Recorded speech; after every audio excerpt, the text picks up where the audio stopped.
यहाँ पहाड़ बनकर खड़ा है अगर यह नहीं रहा। दुनिया का सबसे आबादी वाला देश इंडिया और इंडिया का सबसे ज्यादा आबादी वाला राज्य यूपी, बिहार और बंगाल, ये तीनों लोग का अंत ऐसे ही होगा। तुम लिख के रख लो, 2-2 करोड़ जो लोग बचेंगे। सर यूपी के बगल में हम दिल्ली वाले हैं, बच जाएंगे, कभी नहीं बच पाओगे। सर कुछ दिन बाद ये घटना कराइएगा, अभी ब्याह नहीं हुआ है।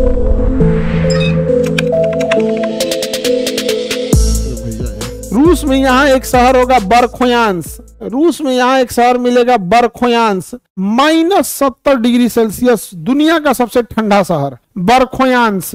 रूस का शहर बरखोयांस देखिए मिलेगा आप लोग को, बरखोयांस, रूस का शहर बरखोयांस मिल गया। कितने लोग को मिल गया रूस का शहर बरखोयांस? रूस का शहर बरखोयांस, हाथ उठाइए जिनको मिल गया। दुनिया में सबसे ठंडा रहने वाला जगह है बरखोयांस। इसे पृथ्वी का शीत ध्रुव कहा जाता है, कोल्ड पोल ऑफ अर्थ, मतलब रहने वाले लोगों में सबसे ठंडा जगह यही है। यहाँ पर पानी भी इतना जम जाता है कि थूकिएगा ना तो जमीन पे गिरने से पहले वो जम जाएगा। यानी अगर किसी को मारना है ना तो इसे थूकिएगा उसके ऊपर, ऐसे थूकिएगा उसके ऊपर, समझ में आ गया? ऐसे थूक दीजिएगा ऊपर तो इसे जम जाएगा, पड़ाक से उसको चोट लगेगा। समझ में आ गया? वेरी गुड, वेरी गुड, सबको मिल गया। -70 डिग्री सेल्सियस रहता है, -70 डिग्री सेल्सियस। इतना मोटा मोटा लोग कपड़े पहन के रहते हैं। सर थूकने से पहले तो मुंह में जम जाएगा। हाँ ये भी बात है, बहुत खतरनाक शहर है बरखोयांस, एकदम जम जाता है आदमी बरखोयांस। तो बरखोयांस यूरोपीय भाग में आता है या साइबेरिया में आता है? तो साइबेरिया में आता है। कहाँ आता है बाबू? साइबेरिया में। यहाँ का टेम्परेचर -80 डिग्री सेल्सियस होता है। यहाँ से जब हवाएं चलती हैं तो पूरे एरिया को ठंडा कर देती हैं। यही कारण है कि चीन का यह गोबी मरुस्थल पूरी तरह से जम जाता है और ये ठंडी हवाएं पूरी तरह से तबाही ला देंगी। लेकिन भारत में इन ठंडी हवाओं को हमें बचाने के लिए यहाँ पहाड़ बनकर खड़ा है हिमालय। यहाँ कौन पहाड़ है? हिमालय। अगर यह हिमालय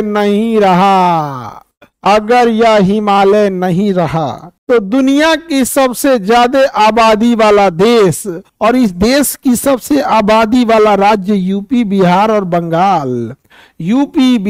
बंगाल, दुनिया का सबसे आबादी वाला देश इंडिया और इंडिया का सबसे ज्यादा आबादी वाला राज्य यूपी, बिहार और बंगाल।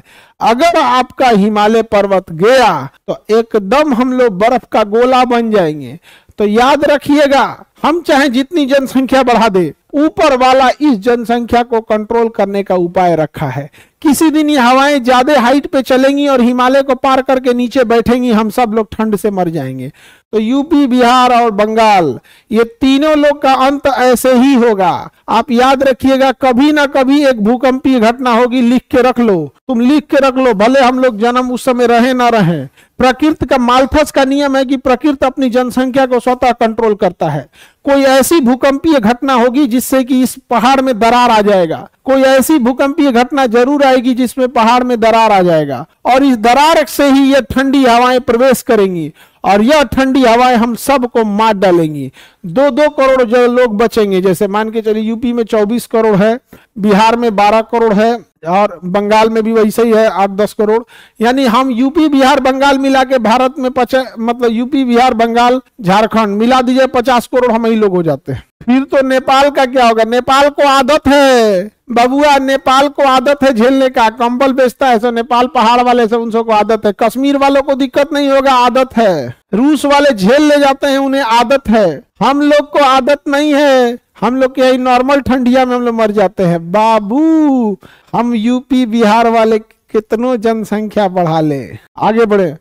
अभिषेक कुमार, सर कुछ दिन बाद ये घटना कराइएगा, अभी ब्याह नहीं हुआ है। हाँ बाबू, अभी हमारे हाथ में थोड़े है। सर यूपी के बगल में हम दिल्ली वाले हैं, बच जाएंगे, कभी नहीं बच पाओगे। दिल्ली वाले तुम लोग तो अभी प्रदूषण से मर रहे हो। अरे बाप ओ बाप, दिल्ली में प्रदूषण इतना ज्यादा है कि हैंडपंप का नल जाम हो गया है प्रदूषण से। स्टील में जंग लग जाता है।